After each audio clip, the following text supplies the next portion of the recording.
बिस्मिल्लाहिर्रहमानिर्रहीम। अस्सलाम वालेकुम नाज़रीन। देखो देखो कौन आया, शेर आया शेर आया, नकली शेरा ये डेरा असली शेरा आ गया। इन नारों के बाद आज चौथे मरहले के तहत श्रीनगर पार्लिमानी निशस्त के इंतखाबात इख्तिताम पजीर हो गए। तकरीबन ज़ायद 17 लाख वोटर्स श्रीनगर की पार्लिमानी निशस्त में मौजूद हैं।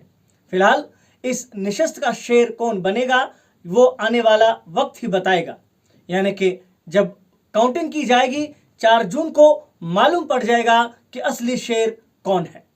श्रीनगर पार्लिमानी निशस्त के लिए अगरचे 24 उम्मीदवार मैदान में हैं, ताहम 3 अहम पार्टियों के उम्मीदवार ऐसे हैं जिनके दरमियान रास मुकाबला है। नेशनल कॉन्फ्रेंस के सैयद रूहुल्लाह, अपनी पार्टी के मोहम्मद अशरफ मीर और पीडीपी के नौजवान लीडर वहीदुर रहमान पर्रा। इन 3 उम्मीदवारों में से तज्जियाकारों के मुताबिक नेशनल कॉन्फ्रेंस के आगा सैयद रूहुल्लाह और पीडीपी के वहीदुर रहमान पर्रा के दरमियान ज्यादा मुकाबला देखने को मिल सकता है, जबकि अपनी पार्टी के उम्मीदवार मोहम्मद अशरफ मीर दोनों उम्मीदवारों का खेल बिगाड़ सकते हैं। तज्जियाकारों का मानना है कि नेशनल कॉन्फ्रेंस या पीडीपी दोनों में से एक श्रीनगर की पार्लिमानी निशस्त पर काबिज हो जाएगा, जबकि इससे पहले यह सीट नेशनल कॉन्फ्रेंस के पास थी। हदबंदी से पहले श्रीनगर पार्लिमानी निशस्त 3 अजला पर मुश्तमिल थी, जबकि अब ये निशस्त 5 अजला पर मुश्तमिल है, यानी पुलवामा और शोपियान को अब इस निशस्त के साथ जोड़ा गया है। आगा सैयद रूहुल्लाह मेहदी ने 3 बार असेंबली इंतखाबात में कामयाबी हासिल की है, जबकि एक बार वो कैबिनेट मिनिस्टर भी रह चुके हैं। उन्होंने जहां अपनी तकरीरों से लोगों को अपनी तरफ रागिब करने की कोशिश की, वहीं पीडीपी के नौजवान लीडर वहीदुर रहमान पर्रा ने भी नौजवानों से खिताब करके एक नया अंदाज अपना लिया।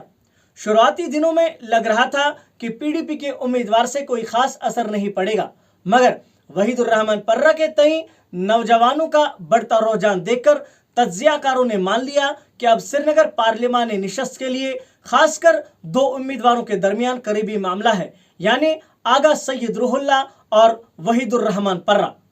पीडीपी के दौर में वजीर बने मोहम्मद अशरफ मीर ने पीडीपी को अलविदा करके अपनी पार्टी में शमूलियत इख्तियार कर ली, जिनको सईद अल्ताफ बुखारी की सरबराही वाली अपनी पार्टी की जानिब से मैंडेट मिला, और वो भी श्रीनगर पार्लिमानी निशस्त के इंतखाबी मैदान में अपना जोर आजमा रहे हैं।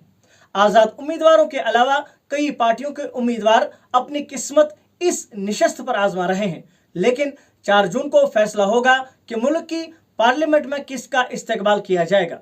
चूंकि आज सभी उम्मीदवारों की किस्मत ईवीएम में कैद हो गई, इसलिए 4 जून तक इंतजार करना ही पड़ेगा।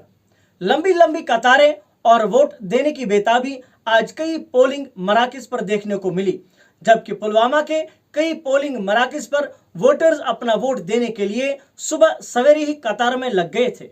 वोटर्स का यह भी कहना था कि हर एक वोट कीमती है और एक वोट इनकलाब ला सकता है। उम्मीद है आप सब ने अपनी रायदही का इस्तेमाल सही तरीके से किया होगा और सही उम्मीदवार को पार्लियामेंट में भेजने के लिए वोट किया होगा। अपने मेजबान मुदस्सिर मंसूर को दीजिए इजाजत। आपको और हमारा अल्लाह निगहबान।